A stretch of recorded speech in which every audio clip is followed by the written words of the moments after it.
الأحبة، يعطيكم ألف عافية. نحن نتمنى لكم التوفيق والتميز بالامتحانات الرسمية. نحن شو ما كانت نتيجتكم، نحن بنحبكم وواثقين من قدراتكم، وإن شاء الله بالتوفيق للجميع.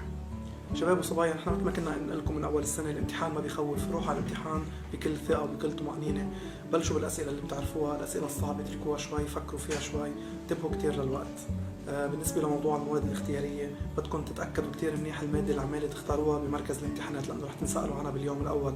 تأكدوا منيح المادة اللي اخترتوها مع اللغة اللي اخترتوها، حتى لي ما يصير ولا أي خطأ. أنا حابة أوصيكم وصيتين. أول وصية التوكل على الله سبحانه وتعالى.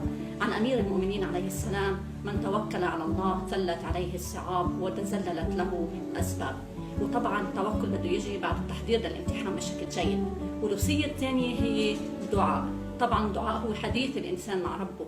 والدعاء اللي بدنا نقوله نحن قبل الامتحان: بسم الله الرحمن الرحيم، رب اشرح لي صدري ويسر لي أمري واحلل عقدة من لساني يفقه قولي. الوصية اللي عندي هي فيما يتعلق بالتنظيم. كتير مهم تكونوا منظمين، يكون خطكم مرتب. الانطباع اللي بياخده المصحح أثناء تصحيح الامتحانات الرسمية كتير بيأثر بالعلامات. بنكتب الأسئلة بالترتيب، بنسطر، بيكون خطنا واضح، لأنه بطريقة أو بأخرى بما أنه الأسماء مسكرة، هذا شيء كتير ممكن يأثر بالمصحح. أول طريقة لما تحس إنك أنت عن جد توترت أنت وعم تعمل امتحانات، اشرب مي، خد نفس عميق، وتذكر إنك اللي عم تعمله غيرك كتير عمله. يلا بنشوفكم إن شاء الله بعلامات كتير منيحة وتميز رائع. أنا اللي بدي أقوله بس إنه وقت الامتحانات تروقوا، تاخذوا وقتكم، تقروا الأسئلة منيح قبل الإجابة. اللي انتم وصلتوا له اليوم هو خلاصة السنة كلها اللي تعبتوا ودرستوا فيها. نحن بنعرف انتم مجهزين حالكم دراسيا لهذا الامتحان، ناموا منيح قبل الامتحان، تروقوا قبل ما تروحوا، لأنه هذا الدماغ بحاجة غذاء مثل أي جزء ثاني من جسمكم. إن شاء الله موفقين. بدي أوصيكم لما من قبل ما تناموا بتجهزوا طلب الامتحان، بتجهزوا هويتكم أو إخراج بتخلوهم معاهم.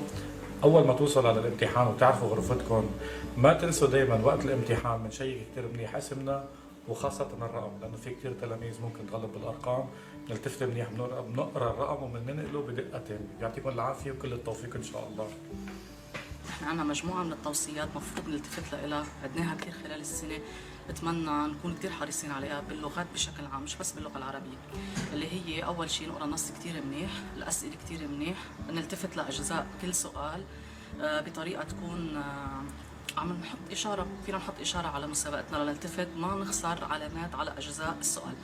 بالنسبة للتعبير الكتابي كمان مثل ما وصينا، نوسع الأفكار، نحط صور بيانية كتير، جمل إنشائية كتير،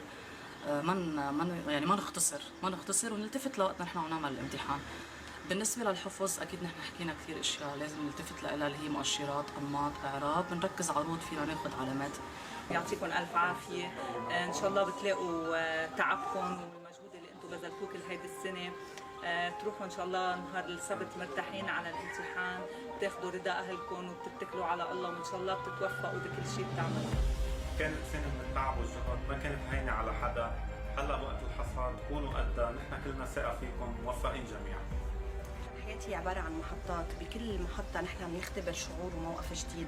نحن لازم نكون كتير عم نفعل موضوع المرونة ومهارة المرونة النفسية اللي جواتنا، بنقدر نتخطى كافة التحديات والصعوبات. تلاميذ الأعزاء، بعرف مرقت سنة صعبة عليكم كتير، تعبتوا فيها كتير، بس احنا كلنا بنوثق بقدراتكم وواثقين انه حتجيبوا نتائج منيحة. مادة الكيمستري كلكم قدها، بتمنى لكم التوفيق وصيفية ممتعة إن شاء الله.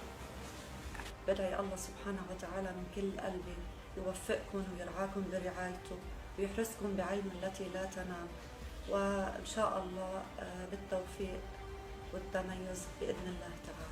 تلاميذنا الأحبة إن شاء الله تكونوا بخير، إحنا كلنا ثقة بقدراتكم، وعلى رأي السيد المرجع المؤسس رحمه الله: لا أريد لكم أن تنجحوا بل أريد لكم أن تتفوقوا. كل التوفيق يا رب.